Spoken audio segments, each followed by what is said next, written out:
I absolutely love my job as a teacher, working with students for them to understand the world and their place in it and how they can ultimately make it better. வணக்கம். Education innovation leadership என்ற எமது கல்வி சேவையின் இன்னொரு வலையொலியூடான காணொலி பதிவில் உங்களை சந்திப்பதில் மிக்க மகிழ்ச்சி அடைகின்றேன். இன்றைய காணொலி பதிவில் ஆஸ்திரேலிய நாட்டின் சிட்னி நகரில் வசிக்கும் இலங்கை தமிழ் பெண் யசோதை செல்வகுமரன் அவர்களின் கல்வி சாதனையை பற்றிய ஒரு விவரத்தை உங்களுடன் நான் பகிர்ந்து கொள்ள விரும்புகின்றேன். செல்வி யசோதை செல்வரட்னம் அவர்களுடன் நடாத்திய ஸ்கைப் வழியினூடான நேர்காணலில் உள்ள விவரங்களை உங்களுடன் பகிர்ந்து கொள்வதில் மிக்க மகிழ்ச்சி அடைகின்றேன். செல்வி யசோதை அவர்கள் தற்பொழுது ஆஸ்திரேலியா நாட்டில் சிட்னி நகரில் தனது பெற்றோர் சகோதரர்களுடன் வசித்து வருகின்றார். அவர் ஒரு உயர்கல்வி பாடசாலையில் கல்வி கற்பிக்கும் ஒரு ஆசிரியராக கடமையாற்றி வருவது உலக தமிழ் மக்களுக்கு மிகவும் பெருமை சேர்க்கின்ற ஒரு விடயமாகும். செல்வி யசோதை செல்வகுமரன் அவர்கள் ஆஸ்திரேலியா உட்பட உலகின் அனைத்து நாடுகளிலும் இருந்து ஒவ்வொரு வருடமும் அதி சிறந்த ஆசிரியர்களுக்கான விருது வழங்கும் தேர்வில் தெரிவு செய்யப்பட்டு தற்பொழுது இறுதி சுற்றில் 10 ஆசிரியர்களுக்குள் இவருடைய பெயர் அடக்கப்பட்டு தற்பொழுது துபாய் நகரில் நடக்கவிருக்கும் இறுதி நிகழ்வில் கலந்து கொள்வதற்காக அங்கே சென்றுள்ளார். செல்வி யசோதை அவர்களுக்கு முதல் இடம் இந்த குளோபல் டீச்சர் அவார்ட் 2019 என்ற இந்த நிகழ்விலே முதல் இடம் கிடைக்க வேண்டும் என்று உலகில் உள்ள அனைத்து புலம்பெயர் நாடுகளில் உள்ள அனைத்து பெற்றோர்கள், மாணவர்கள், சகோதரர்களும் அவர்களை வாழ்த்துகின்றார்கள். இந்த நேரத்தில் செல்வி யசோதை அவர்கள் முழு ஆஸ்திரேலியா நாட்டிலும் இருந்து the best teacher and leader என்ற ஒரு விருதினை பெற்றிருப்பதும் நமது தமிழ் மக்களுக்கு கிடைத்த ஒரு வரப்பிரசாதம், ஒரு பெருமைக்கு உரிய விடயமாகத்தான் இருக்கின்றது. இன்றைய இந்த காணொலியிலே செல்வி யசோதை செல்வகுமரன் அவருடனான இந்த நேர்காணலின் விவரங்களை நான் உங்களுடன் இங்கே பகிர்ந்து கொள்ள இருக்கின்றேன். வணக்கம் யசோதை, இன்றைய தினம் உங்களுடைய அழைப்பை ஏற்று ஸ்கைப் வழியினூடாக உங்களுடைய தகவல்களை, உங்களுடைய இந்த குளோபல் டீச்சர் அவார்ட் பற்றிய விவரங்களை எங்களுடைய கலந்துரையாட வந்ததுக்கு மிக்க நன்றி. உங்களுடைய பொன்னான நேரத்தை செலவழித்து எங்களுடன் இங்கே வந்து அமெரிக்காவும் உட்பட பல புலம்பெயர் நாடுகளில் உள்ள மக்களுடன் உங்களுடைய இந்த செய்தியை கலந்துரையாட வந்ததுக்கு நன்றி. எனக்கு ரொம்ப நன்றி. எல்லாரும் இப்ப கதை கேட்க எனக்கு தெரியல இப்படி ஒரு சேனல் இருக்குண்டு. அப்போ உண்மையா இந்த இதுக்கு கதைக்க முதல் நன்றி. வணக்கம். யசோதை, உங்களை பற்றி ஒரு சுருக்கமான விவரங்களை, உங்களுடைய குடும்ப விவரங்களை அல்லது உங்களுடைய வேலை தொடர்பான விவரங்களை எங்களுடைய இந்த காணொலியினூடாக பார்ப்பவர்களுக்கு தயவு செய்து அவர்களுடன் பகிர்ந்து கொள்ளுங்கள். என் அம்மா அப்பா நான் 10 மாதம் இருக்கே ஆஸ்திரேலியாவுக்கு வந்துட்டேன். என் அப்பா அவருடைய குடும்பம் உரும்புராயில இருந்து வந்தார். என் அம்மா வல்வெட்டித்துறை. அப்ப நான் பிறக்க கொழம்புல தான் பிறந்தேன். நான் ஒரு ஜப்னான் ஒரு காலம் இருக்கல. நாங்கள் ஆஸ்திரேலியாவுக்கு வலிக்கிறதுக்கு முதல் தான் அம்மா அப்பா போய் எல்லாரையும் பார்த்துட்டு திரும்பி கொழம்புக்கு வலிக்கிட்டாங்க. அதில் ஆஸ்திரேலியாவுக்கு வரைக்க சிட்னில இருந்தவ கொஞ்ச நாளைக்கு அப்பா மாமா வேலை தேடி கொண்டு இருக்கேன். அப்பாண்ட வேலை முதல் ஃபர்ஸ்ட் ஆஃபர் ஒரு சின்ன இடம், ஒரு வெரி ஸ்மால் கண்ட்ரி டவுன் ஹெய்ண்டு அங்கதான் போனவன். 88க்கு அங்க போய்தான் அப்பா கவர்மெண்டோட ஒரு இன்ஜினியரிங் ஜாப் எடுத்து. என் தம்பி பிறந்தவர் 89 அங்க. என் தங்கச்சி 93 பிறந்தவா. அவிலும் இப்ப 2 பேரும் நல்லா செய்யும். என் தம்பி ஒரு ஆர்த்தோபீடிக் சர்ஜன், என் தங்கச்சி பிசியோதெரபிஸ்ட். அப்ப நாங்கள் அங்கதான் இருந்த நாங்கள் 1996 மட்டும் அப்புறம் அங்கிருந்து அப்பாண்ட வேலையால டிரான்ஸ்ஃபர் பண்ணி இன்னொரு இடம் ரீஜனல் டவுன் பேத்தஸ்ட் என்று இங்க சிட்னிக்கும் ப்ளூ மவுண்டன்ஸ் ஒரு இடம் இருக்கீங்க. அப்ப சிட்னில இருந்து இந்த பேத்தஸ்ட் வந்து ஒரு 2.5 hours தான். அது வந்து இங்கதான் இருந்தேன் நான் ஹை ஸ்கூல் முடியும் மட்டும். பிறகு நான் வந்து சிட்னிக்கு யூனிவர்சிட்டிக்கு வந்து நான் 2006க்கு தம்பி தங்கச்சியும் வந்து வேற யூனிவர்சிட்டிக்கு போனவ, யூனிவர்சிட்டி நியூ காஸ்ட்லேருந்து. அம்மா அப்பா வந்து இப்ப 5 வருஷத்துக்கு முதல் தான் சிட்னிக்கு வந்தவ. அவியல் பண்ண போற அவியல் வந்து அங்கதான் அந்த பேப்டிஸ்ட் டவுன்ல தான் இருந்தவ கொஞ்ச நாளைக்கு. நான் ஹெயில இருக்க சின்னன்ல எந்த அப்பாண்ட அம்மா வந்து எந்த மற்ற 2 அண்ணாக்களோட வந்தவா. அவன் அண்ணாக்கள் அப்ப வந்து year 9 and year 10 திரும்பி படிச்சவங்க ஆஸ்திரேலியால. அவியலும் வந்து அப்போ ஒன்றா இருந்தாங்க எல்லாரும். அவியலும் படிச்சுட்டு அப்புறம் யூனிவர்சிட்டிக்கு சிட்னிக்கு போனவன். அவியலும் நான் அவியல் வந்து அப்படி படிச்சு சிட்னிக்கு போனவ 3-4 வருஷத்துலயும் நான் பார்த்துக்கொண்டு நான் அவியலும் எனக்கு ஒரு பெரிய இன்ஸ்பிரேஷன். அதனால வந்து நான் வந்து படிக்க எனக்கு தெரியல நான் வந்து இப்படி டீச்சரா வர போறேன்னு முதல். எனக்கு நான் ஸ்கூல் முடிகிற நாள் தான் நான் வந்து டீச்சர்ஸை பார்த்து அவியல் வந்து எனக்கு எப்படி என்ன இன்ஸ்பயர் பண்ணவே என்று பார்த்துட்டு தான் நான் பிற யூனிவர்சிட்டிக்கு நினைச்சினான் நான் ஹிஸ்டரி டீச்சிங்குக்கு போறேன் என்று முதல். இங்கிலீஷுக்கும் படிச்சினான், இங்கிலீஷ் டீச்சர் நான் செய்யலாம். வந்து எந்த அம்மா தாத்தாவும் ஸ்ரீலங்கா ஜாப்னால டீச்சர் தான் இருந்தது. இந்த தாத்தா வந்து ஹார்ட்லி காலேஜ் ஒரு இடத்துல வந்து வைஸ் பிரின்சிபலா இருந்தார். அதுவும் வந்து எனக்கு சின்னதுல இருந்து தெரியும். அவியல் ஆஸ்திரேலியாவுக்கு வந்து என்ன அங்களை பார்க்க அவியல் முதல் படிச்சு ஆக்கள் வந்து அவியல வந்து பாப்பியம். அப்படியே சின்னதுல இருந்து எனக்கு அது இருந்தது தெரிஞ்சு எனக்கு பிறகுதான் வந்தது நானும் இப்படி செய்ய போறேன்னு. உங்களுடைய இந்த குளோபல் டீச்சர் அவார்ட் 2019 என்ற அந்த விருதுக்கு நீங்கள் தெரிவாகி இருக்கின்றீர்கள், மகிழ்ச்சி.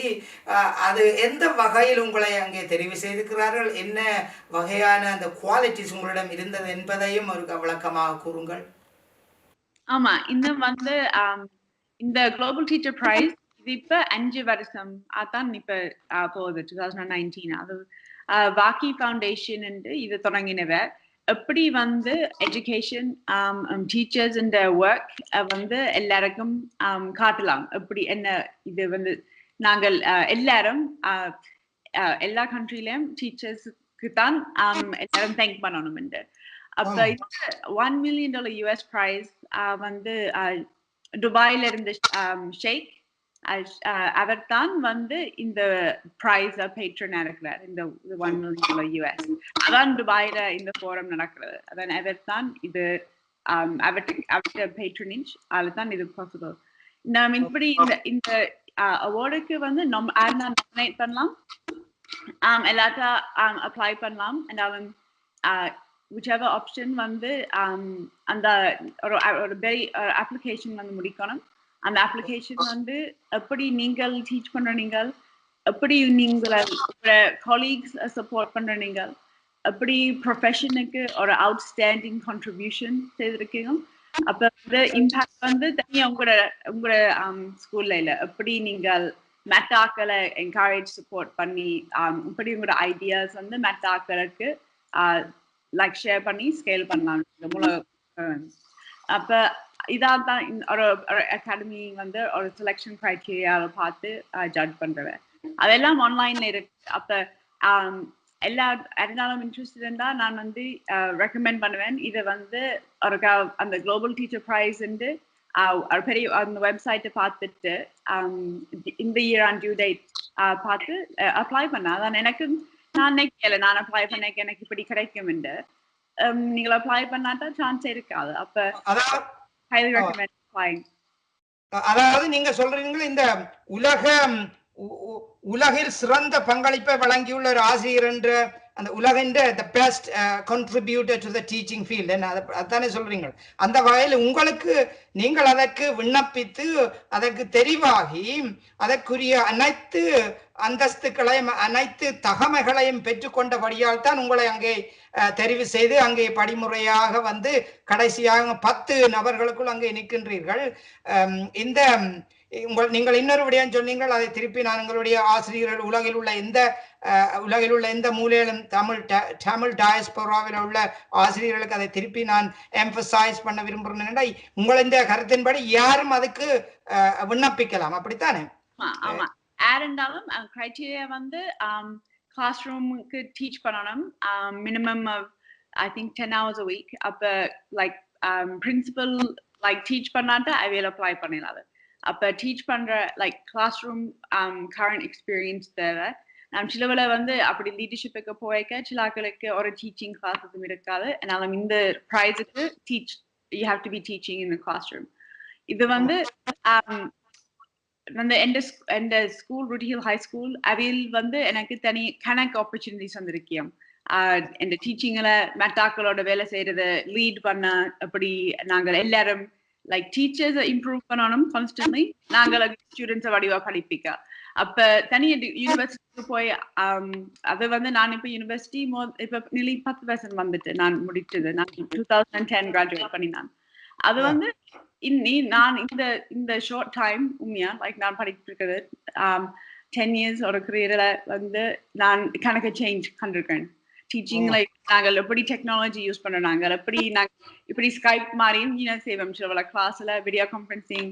இதெல்லாம் டீச்சர்ஸ் வந்து அவையில நடுவில் படிச்சு கொண்டு இருக்கணும் அவையில பிள்ளைகளோட. நாங்கள் வந்து எங்களோட வேலை செய்யலாம் வடிவா. அப்ப என்ன பேஷன் வந்து எப்படி நான் டீச்சர்ஸோட ஒர்க் பண்ணுவேன், அவையில இந்த லேர்னிங், அவையில கான்ஃபிடன்ஸ், அவைகளுக்கு சப்போர்ட் பண்ணி நான் ஒரு மென்டோரும் கோச்சாம் இருந்திருக்கேன். எனக்கும் வந்து நான் வெரி லக்கியா இருந்திருக்கேன். எனக்கு பிரில்லியன்ட் மென்டோர்ஸ் என்ன வந்து மென்டோர் பண்ணிருக்கேன். continue to mentor me. ஆஸ்திரேலிய நாட்டில் தற்பொழுது வசித்து வருகின்ற இந்த 2ஆம் தலைமுறையினர் என்ற இந்த டயஸ்போரா கம்யூனிட்டியில் உள்ள தமிழ் மாணவியர்கள் அங்கே உள்ள கல்வி சேவையினை எவ்வாறு பயன்படுத்துகின்றார்கள், அவர்கள் அங்கே எதிர்நோக்குகின்ற சவால்கள் என்ன, அதை எப்படி அவர்கள் பெற்றோர்களுடன் இணைந்து தீர்க்கின்றார்கள் என்பதை பற்றி சுருக்கமாக கூறுங்கள். எனக்கு எல்லா ஸ்டூடெண்ட்ஸுக்கும் தமிழாக்களுக்கும் வந்து இங்கிலீஷ் வந்து ஃபர்ஸ்டா எனக்கு நானும் படிக்க எனக்கு என் அம்மா அப்பாவுக்கு அவைகளுக்கு நான் இங்கிலீஷுக்கு போனா அவைகளுக்கு எனக்கு ஹெல்ப் பண்ண முடியல. நான் வந்து அப்படி கண்ட்ரி டவுன்ல வளரக்க எனக்கு வந்து நம்ம டயஸ்போரா வந்து சிட்னியோட கம்பேர் பண்ணிக்க எனக்கு அந்த டியூட்டரிங் அப்படி ப்ரெஷர் எனக்கு இருக்கல. அது எனக்கு அந்த ப்ரெஷர் வந்து அம்மா அப்பாக்கள் வந்து அவையிலுமையா பிள்ளைகளுக்கு என்ன பெஸ்டா செய்யணும்னு தான் இருக்கிறவ. அதனால வந்து நான் பார்த்திருக்கிறேன் வந்து சிறுவலை இப்படி சின்னன்ல இருந்து அப்படி அந்த ப்ரெஷரை போட்டா படிக்க சிறுவலை பிள்ளைகளுக்கு படிக்க விருப்பம் இல்லை. அது வந்து ஸ்கூல் எப்படி பேலன்ஸ் பண்றது வந்து ஹோம் ஒர்க் எப்படி வந்து வீக்கெண்ட்ஸ்லயும் கணக்கு இருக்குண்டா செய்ய தனி லைக் டியூட்டரிங்குக்கு போய்க்க சிறு பிள்ளைகளுக்கு வந்து அது rather than support வந்து அவைகளுக்கு கூட ப்ரெஷர் போட்டு அவைகளுக்கு சில படிப்பை விருப்பம் இல்லை. இந்த சேலஞ்ச் வந்து நான் கண்டிருக்கேன் மற்ற மைக்ரண்ட் கம்யூனிட்டிஸோடையும் வந்து it comes from my parents wish to do the best for their children. அதனால அந்த ப்ரெஷர் வந்து சிறுவலை பிள்ளைகள் படிக்கணும்னா அவையில் வந்து சந்தோஷமா இருக்கணும். வந்து உள்ள படிப்பை வந்து அவியல எப்படி அவியல் மோட்டிவேட் பண்ணது அவியல் செய்தா தான் அவியலுக்கு உண்மையா ஸ்ட்ராங்கா வரும். வந்து மற்ற இந்த கணக்க சேலஞ்சஸ் வந்து இருந்தா அது கஷ்டமா இருக்கும். அப்படி வந்து அது ஸ்கூல்ல கணக்க செய்யணும். டியூட்டரிங்க்கு கணக்க போனா I'm not saying tutoring is bad. Tutoring it has a place. But அந்த ப்ரெஷர் வந்து சிறுவல கூட இருக்கும். வந்து என்னோட சேலஞ்ச் நினைக்கிறேன் சிலவளை வந்து இப்ப நான் முதல் சொன்னான் இப்ப ஸ்கூல்ல எப்படி படிப்பிக்கிறது நான் இந்த டீச்சரா இருந்த இந்த டைம்ல கணக்க சேஞ்ச் பண்ணிருக்கேன். அப்ப நாங்கள் வந்து சில சப்ஜெக்ட் சில ஸ்கூல்ஸ்ல கணக்க டெக்னாலஜி யூஸ் பண்ணுவோம், சில ஸ்கூல்ஸ்ல மொபைல் ஃபோன்ஸ் யூஸ் பண்ணுவோம், ஆப்ஸுக்கு. இப்ப இது வேற ஒரு சேலஞ்ச் வந்து பிள்ளைகளுக்கு எப்படி அது ஐ மீன் டைமை மேனேஜ் பண்றது.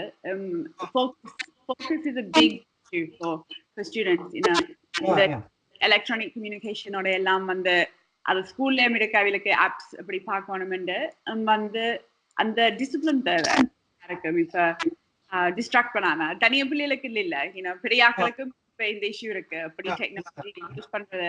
அதான் வந்து இப்ப நான் கண்டிருக்கேன் வந்து இப்ப எல்லா பிள்ளைகளோடையும் வந்து சில படுக்காட்டா ரைட் டைம்ல வந்து அவளுக்கு next day ஸ்கூல்ல concentrate பண்ணிடாது.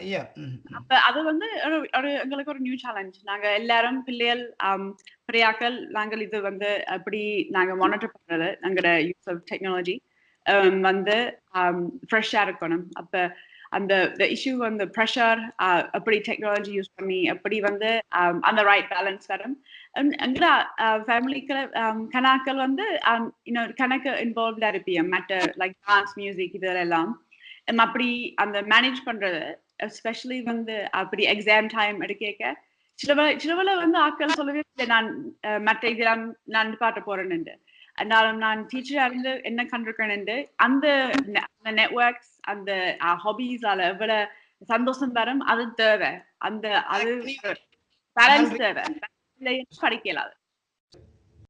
I think the biggest challenge is sometimes in the diaspora community can be managing the expectations of parents with the expectations of the school. Sometimes if there's a lot of pressure to go to tutoring and do a lot of external additional things, we need to make sure that that's going to help the way that you do things at school. If there's too much that's not helping, then an alternative needs to be looked at. So there's definitely a place for tutoring to be able to support one-on-one, but managing that with whether or not it's helping or hindering and having an open conversation with parents and schools is essential. So I can recommend that students advise their parents as well to talk directly with their teachers at school, not to be scared of having that communication, and likewise to be talking to their teachers to be able to let them know if they're feeling the pressure. Mental health is a huge concern, for everybody at the moment, and with a lot of technology, a lot of change, how we manage and monitor how we learn and our use of technology is a huge thing. And we need, in order to be successful, we need to have confidence to be able to say yes to the opportunities that will build us up and the challenges that will extend us, but also knowing when to say no. And it's important to maintain your hobbies and friendships outside of studies. It can get very easy to get caught up and think you have to study all the time, but it's important to take those breaks. It's important to have your support network around you and to be able to say that you need help when you need it. Like if you're not coping, that's so important. இன்னொரு கேள்வி நான் உங்களிடம் கேட்க இருக்கின்றேன். Australia நகரில் பெற்றோர்கள், அதாவது முதலாம் ஃபர்ஸ்ட் ஜெனரேஷன் பேரண்ட்ஸ் என்று சொல்வார்கள், முதலாம் தலைமுறையினரான பெற்றோர்கள் இரண்டாம் தலைமுறையினரான மாணவர்களுடன் எவ்வாறு தமது தொடர்புகளை வைத்திருக்கின்றார்கள். அதாவது அங்கே வசிக்கின்ற இளம் மாணவர்கள் தங்களுடைய போக்கிலே இருப்பார்கள், தங்களுடைய வேலைகளை செய்வார்கள். இது இங்கே எவ்வாறு பெற்றோர்கள் மாணவர்களுடன் தங்களுடைய தொடர்புகளையும் அவருடைய ரிலேஷன்ஷிப்பை சமநிலைப்படுத்திக் கொள்கின்றார்கள் என்ற விடயத்தை பற்றி உங்களால் சற்று கூற முடியுமா? When I was a teenager, I had these challenges as well. I was the eldest girl in my family. So Amma and Appa, I know that they had that tension as well in terms of making sure that they didn't want, especially our family in Sydney, to think that I was becoming, too Australian in terms of certain challenges. And we had to work through that. I think, sometimes those things where in terms of culture, I personally have experienced this clash, especially when I met my now husband. He is not from a Sri Lankan Tamil background, but then ultimately, my family they trusted my judgment, and we couldn't be happier now as an extended family. But for me, I remember that was challenging for me, but I didn't want to not tell my parents straight away. They found out very, very soon after we met, actually, and I was honest with where that was when I was at university. But I think that can be a challenge in terms of culture. There is always, and I think it doesn't necessarily. This issue isn't just for diaspora. This issue can happen in all cultures and between generations, because sometimes, you know, like, and again, it comes from parents. Always they want the best, but children will make their own decisions. And for me, I've been very, very lucky to have the support of my family in navigating that. But yeah, I think that's a challenge that everybody goes through. And my I think in terms of education, the challenge I see, even as a high school teacher, is often when it comes to subject selection in the senior years, sometimes there's certain subjects that parents want their children to take. Where I teach in New South Wales, in the state that Sydney is in, only English is so apart from every other subject is an elective. And I do see this pressure of parents wanting their kids to take, you know, whether it's physics or maths and sciences, are often more prioritized. And for me, my parents, they did not put that pressure on me. You know, I did 3 units of English, like extension. I did history. There's a subject called history extension, music, economics, and maths. And for me, maths actually was my weakest subject. And, you know, my father's an engineer, and he always was like, I don't know. He's like, you used to be good at maths in junior years, but then my interest went in other areas. And again, I was very fortunate that my parents supported me to take the subjects that I was passionate about. They knew I was passionate about those areas, which ultimately led me to do very well in my final exit exams and go on to the top education program at that time at Sydney University. And yeah, I think, you know, we need to be able to support young people, and we need to support our parents in being able to meet halfway. And so we know that the job market is not easy now. So just doing certain subjects and going on to do a degree does not mean you will get a job. So it really is more important now, I think, even compared to when I finished school and entering university, to be able to support young people, find out what their passions are, but also where they can make a difference and contribute, because that motivation is necessary to be able to not just get through university, but to be able to put yourself out there and take opportunities as they come when you're studying, both in school and at university, because extracurricular is often what you don't see, you know, but that's becoming more and more crucial, not only to develop character, but what people are looking for in the job market. And we don't want to, I guess, just go through university and school and not have that practical experience, because otherwise we're going to be at a disadvantage in terms of seeking employment and making a difference in the world. So thanks so yes, yeah. நான் இந்த channel நீங்கள் என்ன இன்டர்வியூக்கு invite பண்ணிக்கிட்டு தான் நான் வந்து பார்த்தேன். And I think this is very important because you know, even as a history teacher, நான் சொல்றேன், நான் வந்து எல்லாட்ட ஸ்டோரியும் எங்களுக்கு தேவை. என்றாலும் வந்து இப்படி ரோல் மாடல்ஸ் லைக் கனெக்ட் பண்ண ஆல் அரவுண்ட் தி வேர்ல்ட், இப்படி நாங்கள் எனக்கு தெரியல இப்படி நீங்கள் ஒரு channel வச்சிருக்கீங்கன்னு.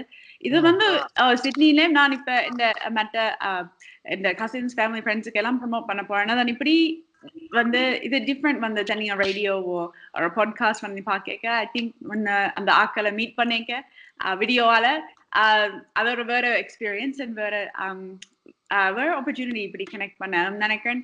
We can like continue to talk to all different kinds of people and role models in the community. When the ஆக்களுக்கு தெரியும் வந்து, you know, various fields, various interests and passions ஆக்கள் வச்சிருக்கோம் அங்கட communityல. I mean, the community can only get stronger. நிறைவாக எங்களுடைய அந்த புலம்பெயர் நாடுகளில் உள்ள மாணவ மாணவியர்கள், பெற்றோர்கள், அனைத்து தமிழ் மக்களுக்கும் உங்களுடைய ஒரு ஆலோசனை அல்லது உங்களுடைய செய்திகள் ஏதாவது இருந்தால் தயவு செய்து அவர்களுடன் பகிர்ந்து கொள்ளுங்கள். சரி, வந்து எல்லாருக்கும் இந்த சேனல் பார்த்துட்டு இந்த நான் கதைக்கிறதுக்கு நீங்கள் வந்து இப்படி எவ்வளவு சப்போர்ட் தந்திருக்கிறதுக்கு ரொம்ப நன்றி. எனக்கு வந்து இப்ப இந்த 10 ஆக்களுக்கு துபாயில போக வந்து நான் அங்கேயும் வந்து கதைக்கணும். நான் ஒரு கிளாஸ் அங்க வந்து செய்யணும் ஃபைனல்ஸோட.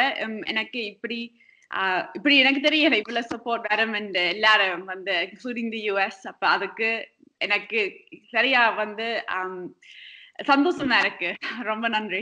அந்த 1 மில்லியன் கிடைச்சா வந்து நான் சொன்னான் அந்த காசோட எப்படி நாங்கள் ரீசர்ச் பிராக்டிஸ் எப்படி எஜுகேஷன் ஐடியாஸ் நாங்கள் வடிவா ஸ்ப்ரெட் பண்ணலாம் ஆல் ஓவர் த வேர்ல்ட். அதுதான் நான் சொன்னான் அந்த காசுக்கு நான் பண்ணுவேன். அது எனக்கு கிடைச்சா.